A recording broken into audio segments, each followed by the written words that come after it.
good morning, good afternoon, or maybe it's even good evening for you. Welcome to another episode of Jordan's Famous Friends. Today, I have the pleasure, the honor, and the joy of sitting down with my dear friend, Rick Thompson. Some of you might know Rick, some of you might not. Depends on if you're a familiar listener or not. But Rick is a graduate of Wheaton as well as Trinity Evangelical Divinity School. He served for 13 years at Hope Evangelical Free Church in Iowa until he was called to Moscow, Russia from 92 to 97. Rick has served as a senior pastor over there and then came to the Free Church as the district superintendent in Texas from 97 to 2004. He is currently the Great Lakes District superintendent right now, but he is coming to a close. I'm sure we'll talk about that in a few short minutes. But Rick Thompson, welcome to the podcast, my friend. Thank you, Jordan. It's good to join you today. Hey, we hear birds in the background, so why don't you tell everybody where you're at? They might think we're outside in the woods right now, but we're really not, are we? No, we're not. So you are currently where? Well, to give you some context, we have 3 children. Jan and I have been married 46 years. Our oldest, David, lives with his wife, Beth, in Boone, North Carolina. And they both serve with Samaritan's Purse. Oh, gotcha. And they have Malachi, who's 10, and Savannah, who's 7, and Soren, who's 5. And so they're a handful, and we love being with them. And we're down here helping as Beth left this morning to go to Africa to help with a Samaritan's Purse cleft lip project where they're going to, God willing, repair between 80 and 90 cleft lips in Africa. Holy cow. So this is her ministry, and we're kind of helping to cover with the kids. Yeah. And then our second son, Derek, lives in Austin, Texas with his family. And then Tiffany is a singer-songwriter and works for a nonprofit in Winston-Salem. And we're going over there about an hour and a half away from Boone for one of her concerts tomorrow night. So that's kind of the lay of the land with my kids. They say that when people retire, their life slows down. I'm learning that is not true with the multiple older generation that I have. They are so non-encouraging because they're busier than I am, and I'm a pretty busy person. So, yeah, it can be a problem, I'm sure. But I've been advised to go slow and take it easy and not make a lot of commitments the first at least 6 months. So I'm not in a rush. We retire, God willing, at the end of this year, and we'll see what God might have for us to do, and we don't have any idea yet what that is. That's crazy. Rick, you've achieved a lot. Obviously, reading through your bio and looking at what you've done and the things that you've accomplished. Take us back. We ask all of our guests that are on the show to kind of share the Cliff Notes version of how you got to this point in your life. Some of those pivotal moments, maybe there's one or two things that happened or transpired or decisions that you make that shaped your journey. So yeah, what's kind of like the summary of how Rick Thompson got to where he's at today? I was born into a loving family.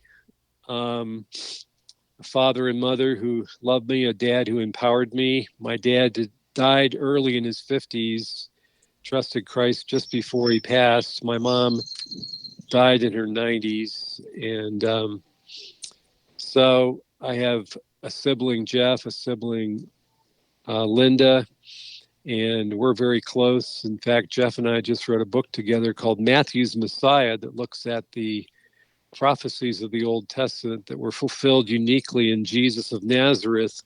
And my brother, who was an art prophet, Wheaton, chose great art through the centuries, and we put this together as a book that we gave out to the Great Lakes District pastors. And so, yeah, I'm close to Jeff and Linda, and they're very influential in my life. And we have, I just wanted to be a pastor. After I was converted at a Billy Graham crusade in 1972, God just called me to be a pastor. I was at the University of Notre Dame at that time. I was a liberal Protestant affirmative action student. They only have a few Protestants at Notre Dame, and I was one of the few. And it was there that I began to see my need for Christ and trusted the Lord at a Billy Graham crusade the next summer after a Bible study I went to. Finished at Notre Dame, went off to Wheaton. That's where I met Jan, and we got married while we were at Trinity, and then began the adventure of 13 years in Dubuque, Iowa, taking a church of 50. It grew to about 250 after 13 years, and I had a sense of, these rapid growth stories are outliers, and I learned just to be faithful and fruitful at God's pace and in His time. And I learned how to be a father and a husband and a pastor. And then I went on a missions trip to China with our missions director with the Evangelical Free Church for a couple of weeks. And they were praying that one of the families that went on this trip would be willing to move to Moscow, Russia, to begin the work of the Evangelical Free Church in Eurasia. The wall fell in 1989. This invitation came to us in 1991. And a year later, we were arriving with a 12-year-old, a 10-year-old, and a 6-year-old in Moscow, Russia. And we partnered with Campus Crusade for Christ. They were great. They were the advanced team that went in. Bill Bright had been praying for years and years for the opportunity to go into Russia when the doors opened. So they were the first ones in, and we joined alongside them. And they started Moscow Bible Church, and I ended up being asked to be the pastor of that for about 3 years until a health problem brought us back to America. That's now cleared up.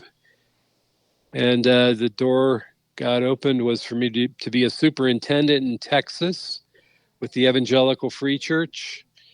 And we served there 7 years. And then a couple of Great Lakes district leaders flew down and met with my wife and myself at a restaurant and cast the vision for us to come to the Great Lakes District. And this was 2004, after 7 years in Texas.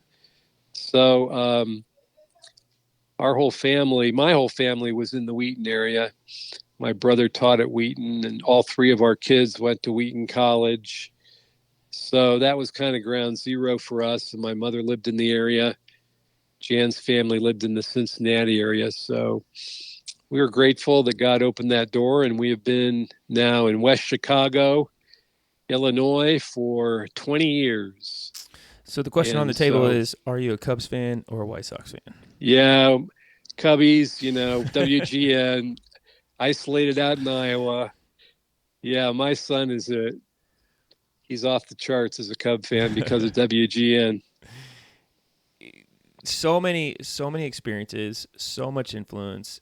I wish that we had time to kind of unpack each one of those individually. We obviously don't. So go ahead and choose what you want. Yeah. So of all of those things, there are things in this world that influence us. One of those is books.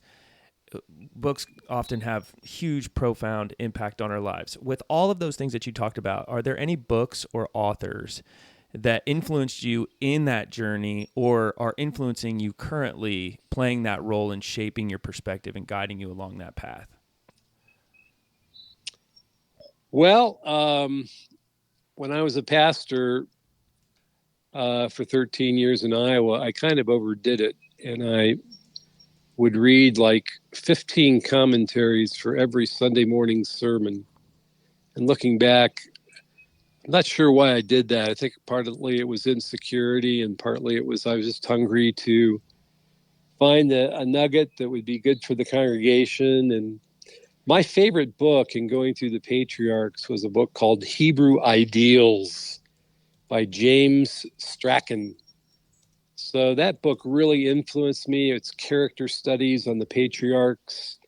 And I preached through each of the Old Testament characters of the book of Genesis, then went to the New Testament, then went back to the Old Testament, and did that over 13 years and got as far as Judges in the Old Testament before we moved off to Russia.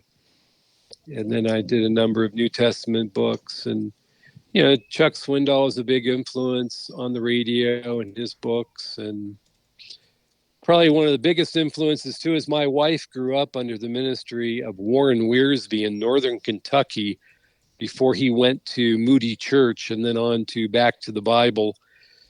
And so I would read Warren's material and been a big fan of his stuff, and always felt sorry for my wife because she listened to Warren Wiersbe for 10 years growing up and then at Moody Church, and then she had to listen to me. Some people don't know about Warren. He has left quite the impression on Christianity and just, a lot of Bible study, I would say. But yeah, he had a thing called the B series where he wrote just a really basic, grassroots, theologically sound, heavily applicable book. I think he finally covered all the books of the Bible, if not most of them. Yeah. So I think it's a great resource for pastors to read his material, and it's expository, sermons in the New Testament or something like that is one of his books. With that said, books are purchases, right? So we're always interested in the little things that make a big difference. Share with us a purchase or an investment that you have made recently that has made a surprisingly positive impact on your life. It could be a product, a service, experience, something that's made a difference for you. Well, some kind of a product.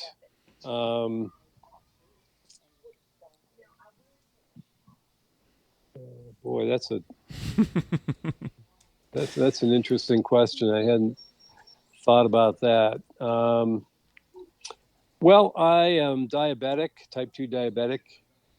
And so one of my purchases and products is there's a wheat grain called Kodiak. You can get at Costco and most grocery stores. It's a high protein wheat. And I make my own biscuits. And for about 5 years, I've been eating one of these biscuits each morning as a type 2 diabetic. And it's really helped to level my influences. And I also use this famous drug, Trulicity, which is the weight loss deal. Trulicity? You would have to spell that for me. Trulicity.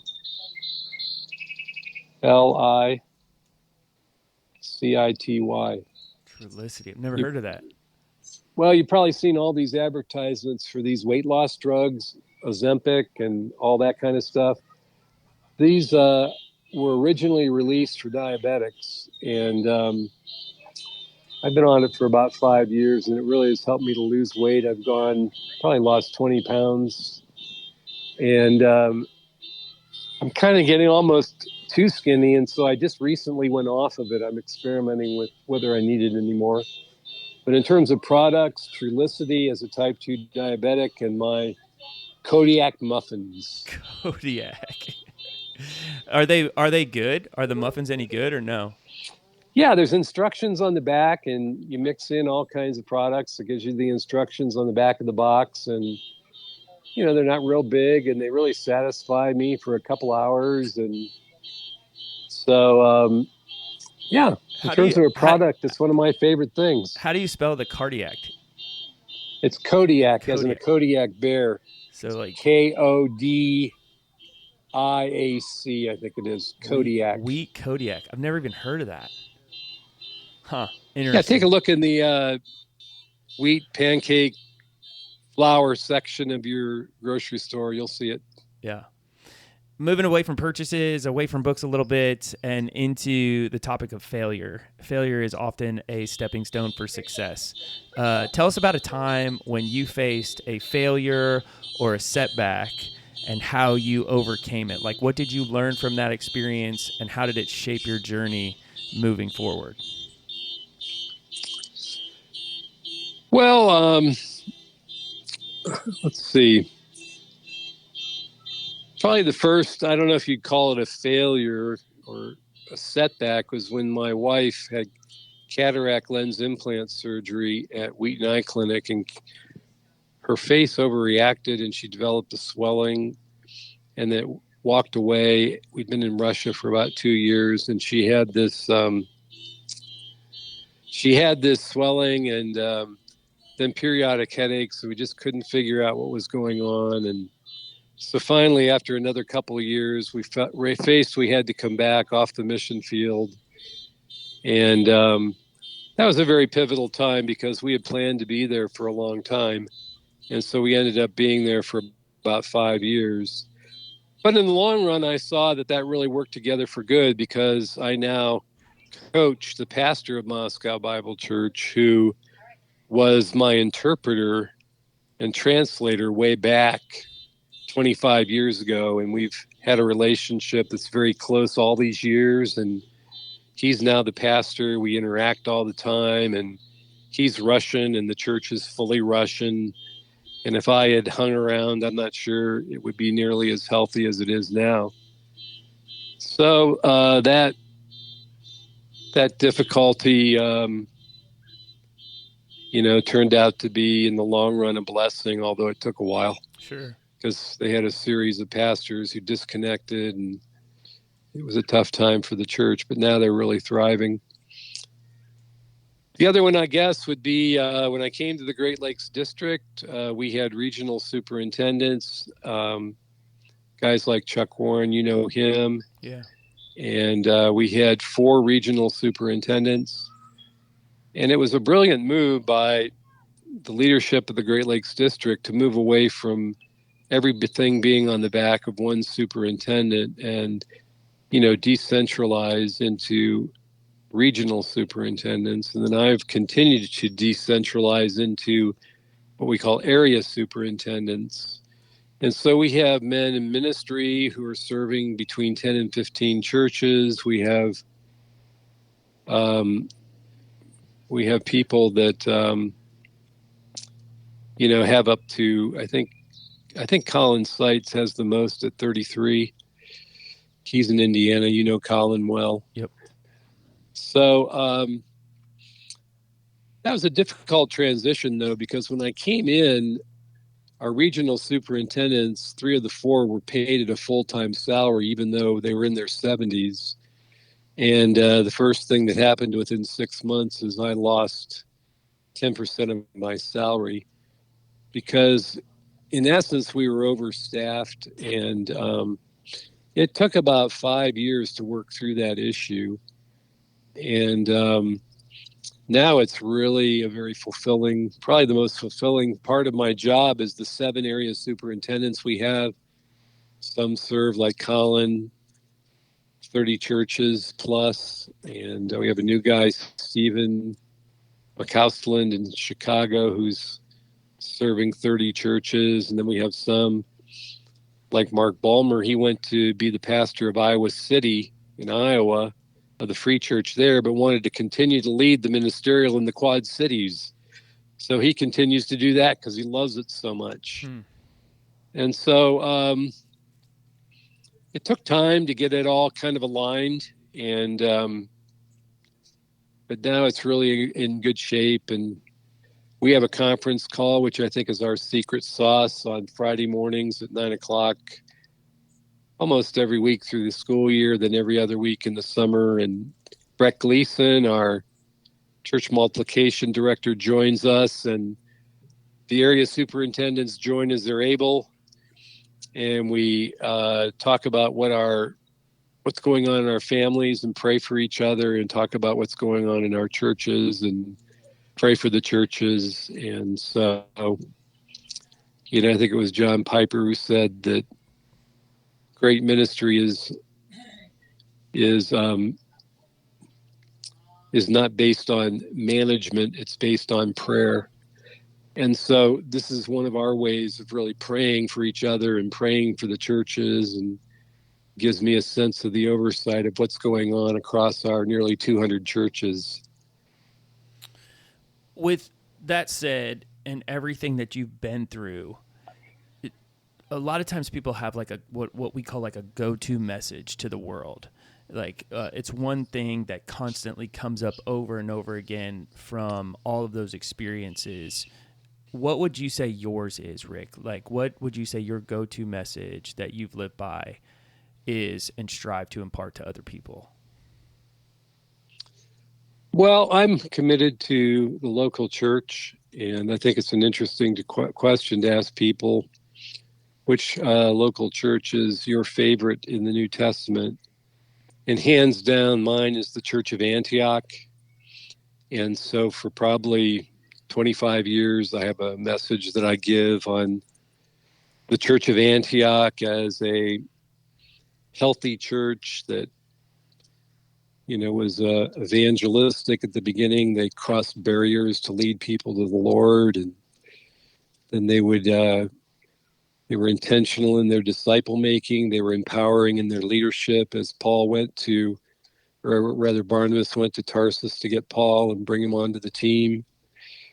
And then they continued to be a generous church with the famine in Jerusalem. And then finally in Acts 13, we see that one teacher had become 5 teachers and prophets. And then they sent their very best, Barnabas and Saul. God set them apart to the mission field. And I think that there's a point at which the church is challenged. Will you give up your very best? And if they will, then it becomes truly transformational. And if they say no, I think they begin a slow decline. So, I mean, would you say like you've just kind of repeated that over and over and over again? I mean, that's kind of like where you see some of that consistency in your life? Well, that's my life message sermon, so I have other ones that I've preached often, but kind of goes back that would to be that in one. the top 5. Yeah. You quoted just a little bit ago John Piper. Do you have any other quotes that resonate deeply with you that you remember or find yourself that kind of echo that message? Some people remember them. Some people they're like, I think somebody said this, but yeah, some people kind of have a quote. Some people don't. Well, one of my favorites is F.B. Meyer. He said, it's a tragedy when a man succeeds too soon. And so that's helped me to be in less of a hurry and give up dreams of glory and try to be faithful and consistent and trust that the fruitfulness will come as I'm faithful and it'll come in God's time. And now as I'm 70 years old and looking back at God's faithfulness, it's, I think it's been true. I think I've continued to mature and develop, and the greatest success probably has come here toward the end. With that said, we look at investments. Obviously, you have experience. You're going into like this constant reiteration of a message, striving to honor the Lord with all that you think, say, and do. Investments can come in many forms, but they can come in the form of money, time, energy, those things. Could you share with us one of the best or most worthwhile investments that you've made in your life? Well, after I stopped, preaching on a regular basis, which I did for just short of 20 years in Dubuque, Iowa, and in Moscow, Russia, as I went to Texas, I began to channel that energy. I still preached in churches, but, it was infrequent, and there were plenty of opportunities to do that. But it was also, with everything I was doing, I wasn't coming up with an original message every week like I was as a pastor. So I turned my attention more to writing. So for the creative outlet of communicating the Bible creatively, I began to write books. And so the first one was actually published into Russian and has never been published into English. It was called What We Believe. It was a study of the doctrinal statement of the Evangelical Free Church and the hot issues. So it's actually available only in Russian. And then I had obviously somebody interpret it. My Russian, I can't write a book in Russian. I can't preach in Russian. It was a brilliant person who did the translation. And so then when I was in Texas, I began to notice that there was a real need for input into elder boards. And in Texas, there were a lot of churches that were what were called elder rule. And so they didn't have members, and they had a small little group of men who did all the decision making. And the Free Church thinks that's unhealthy because we believe in a congregational form of government. So I wrote this book, Effective Empowering Elders. And it's probably been my best received book. And it's going to go into a second edition. And it was written in 2006, and I've just recently updated it. And I think it's been used pretty broadly. And it was written for elders to study as a group and to look at what it means to be effective and what it means to be empowering. And so then I wrote during COVID something called Wild Goose Honks. And that was kind of one-page meditations on like 40 areas of ministry. And it was designed to encourage leaders.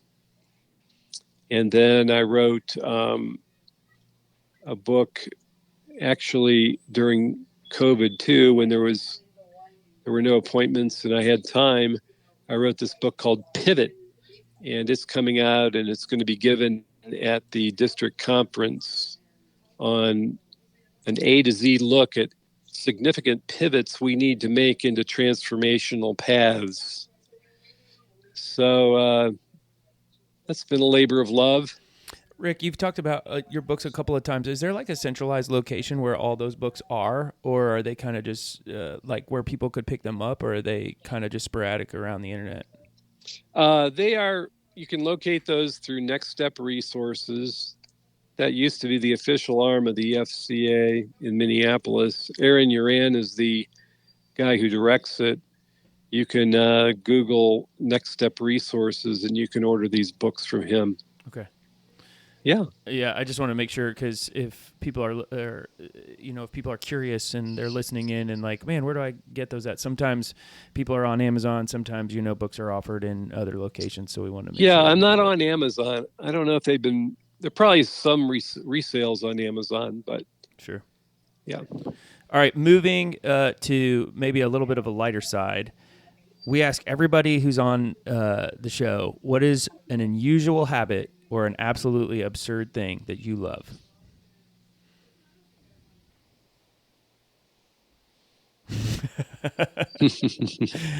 The people that I have on that are married, it's usually one of those questions that you should probably ask your spouse. Well, let's see. An unusual habit. Besides wheat, Kodiak, and Trulicity. Yeah, that would probably qualify.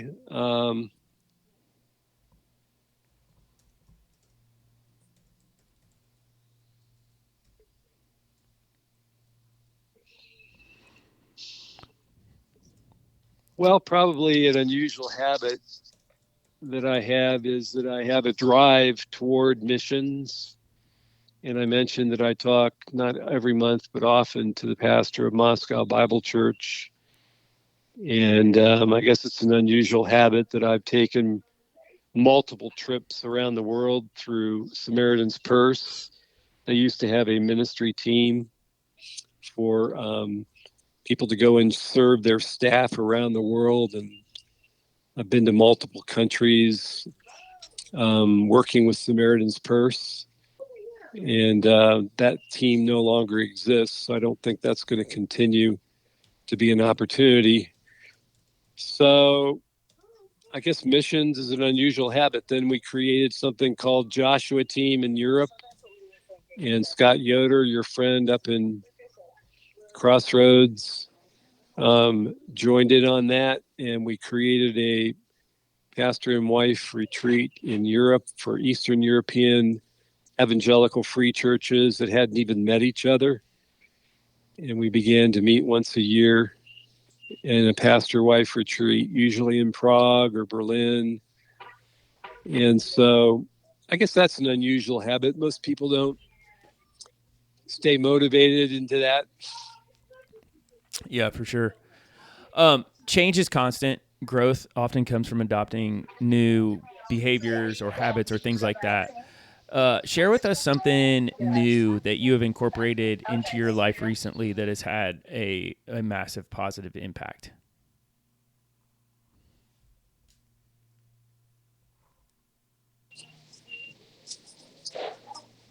Something new. Well, I'm in interaction with my daughter, and I was just sent an email sent to the family about the value of learning piano. And my daughter's a piano player, and I said, I don't know if you can teach this old dog tricks like that. So you're saying at your age you're picking up the piano? So I don't know. I haven't committed, but that would be a stretch. Yeah, that's a new one, right? Looking at all the people that you talk to, the people that are younger than you, and you obviously have the ability to rub shoulders with people, not just from multiple generations, but also from different regions and cultures and communities. What advice would you give based off of your experience and insight to somebody who is navigating the challenges of the real world today? What would be some advice that you would give to that person?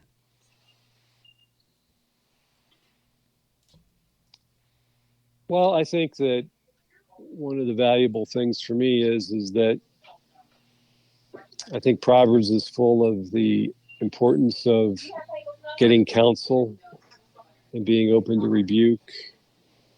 And I think that, I've tried to maintain open relationships with people all along the way. I mentioned Kostya Lysakov at Moscow Bible Church. When we went to Texas, Bob Rowley became our church planning director, and 25 years later, we're on the phone, and I'm asking him to coach me right now because he just went into retirement. We just had a session a week or two ago. And I think one thing we look for in ministry is a true partner. Bob Rowley was that for me in Texas, and Brett Gleason has been that for me in the Great Lakes District.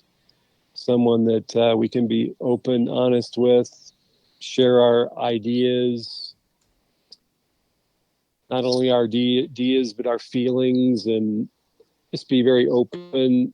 I'm not talking about telling them all the secrets of your family. I'm talking about, in a ministry context, sharing openly about what you're thinking and ideas you have, and being open to counsel and input. And Brett is exactly 20 years younger than me.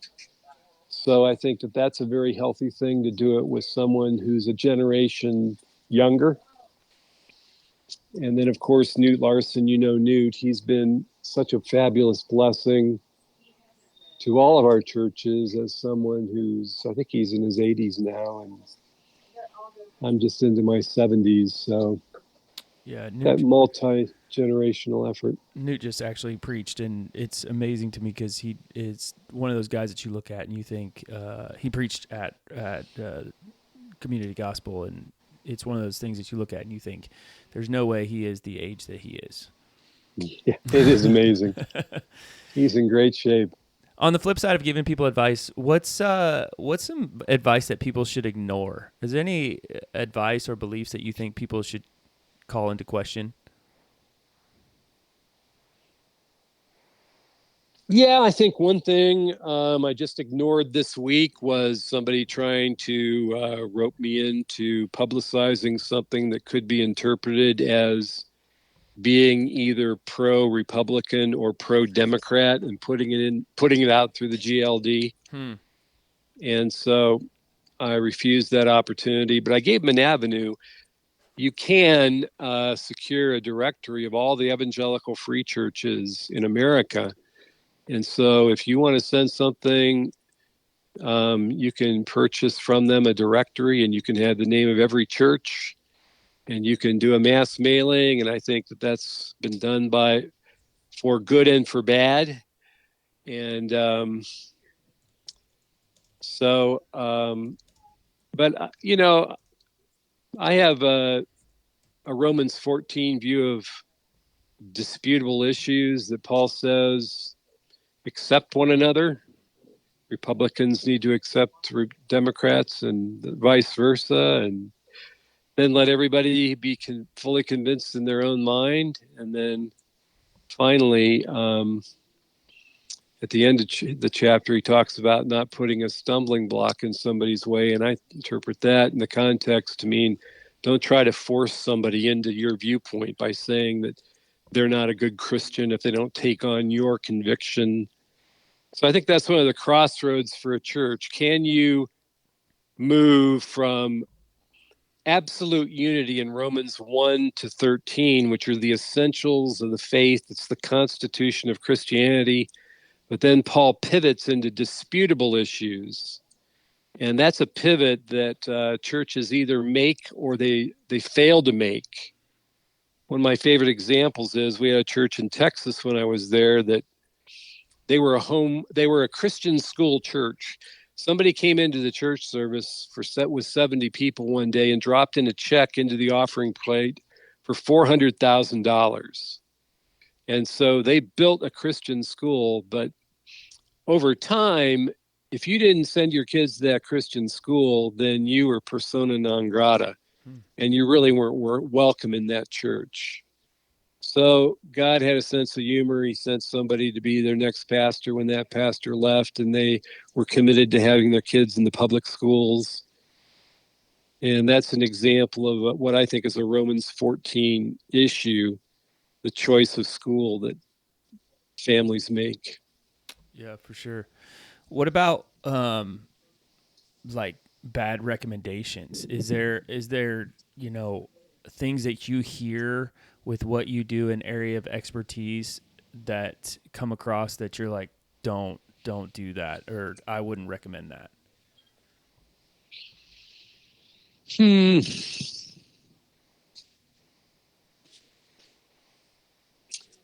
Well, I probably wouldn't give a lot of counsel unless asked. There's an old saying that with adult children that, love them at all times and accept them fully and give counsel when asked.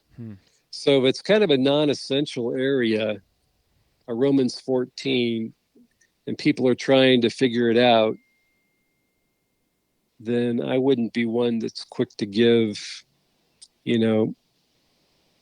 pointing out things. But if someone is divisive, as we've recently experienced with this guy named Jeff Cleaver, who's been dividing our churches, and we had another church leave the EFCA in the last month under his influence, and it went all the way to the national conference, where the delegates of the national conference voted to remove his credential. So there are times when wolves arise and they distort the truth and they divide the flock, and you have to act decisively. And he would be an example of that in my mind. What about in the last 5 years, have you become better at saying no to? As we grow up, boundaries, priorities, they solidify a little bit more, and we find ourselves saying no to some things. It could be distraction or an invitation or, somebody asking to come on a podcast. What have you become better at saying no to? Well, I'm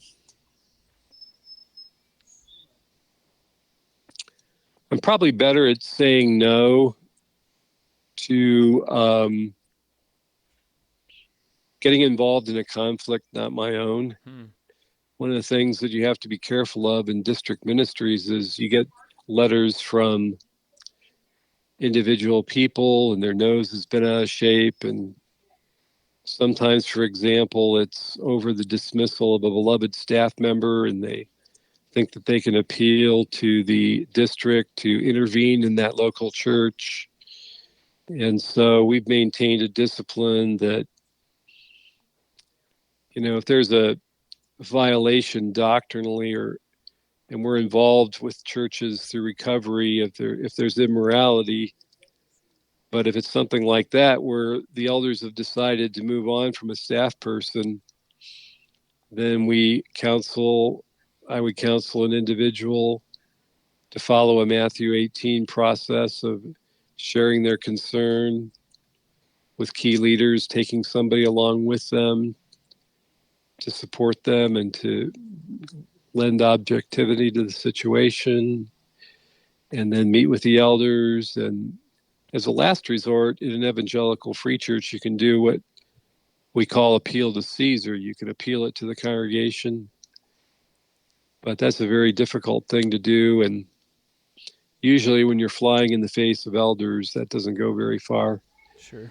So that's one thing I say no to, is when I'm asked to intervene in a situation and it's not appropriate to do so.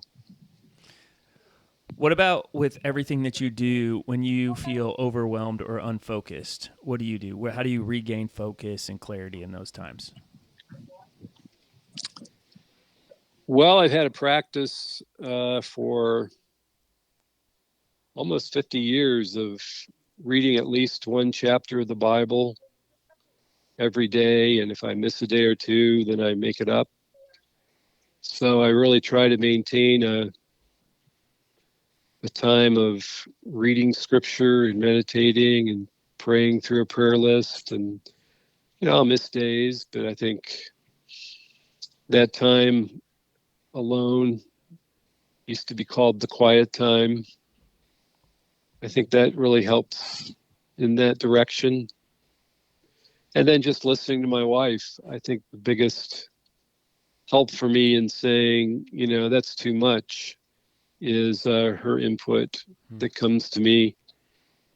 Maintaining an open relationship, an honest relationship, listening when there's a concern expressed, not dismissing it because I'm so smart. Last question I always ask everybody is, sometimes we miss things and we should be asking something that we're not asking. What is one thing people never ask you that you wish they would ask you when they talk to you?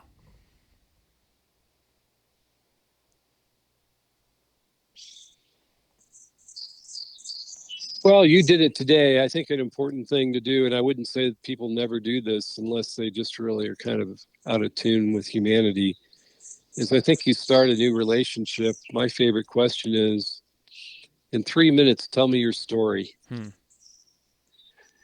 And usually that leads to about a half an hour, which is actually what I want.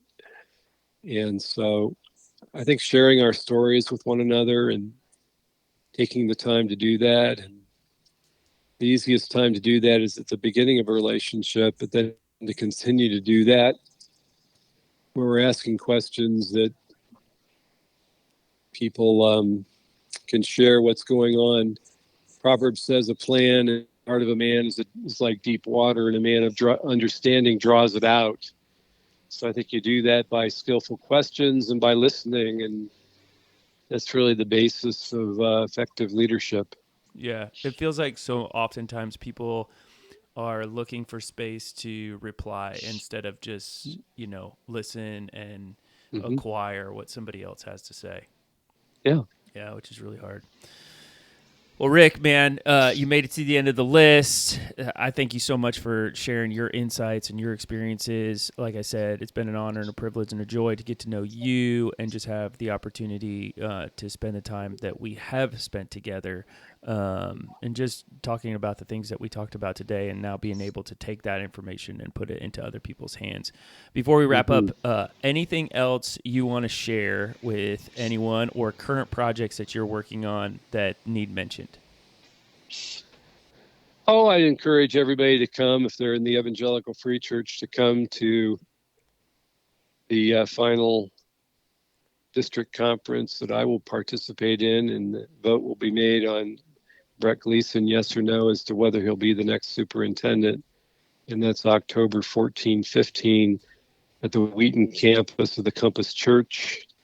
So I'd encourage anybody that's in the Evangelical Free Church to care enough about the movement to come and participate in that. So that'd probably be the biggest thing. And then secondly, we have ministerials all over the 5-state region that we serve. And I just want to thank you, Jordan, because I hear again and again that as a ministerial leader, you are off the charts in effectiveness and concern and caring about the pastors that are around you and leading into meaningful experiences and reading good books. So thank you very much for all you've done for the GLD. Yeah, I would push that right back on you of saying, well, first of all, I say praise the Lord and thank you, but also just what you've done for the EFCA too as well, especially the Great Lakes District. Our church has benefited greatly from that too as well. So mutual adoration society for sure. There you go. Yeah. It's not all bad. To our listeners, we want to thank you so much for tuning in to another episode of Jordan's Famous Friends. Remember, subscribe, rate, review, share. If anything that was said today is beneficial that you would love to share with a friend or a family member, by all means, click that share button on whatever social platform that you use. Stay tuned for more inspiring conversations that are coming up with some more remarkable individuals. And until next time, we'll talk to you real soon. God bless.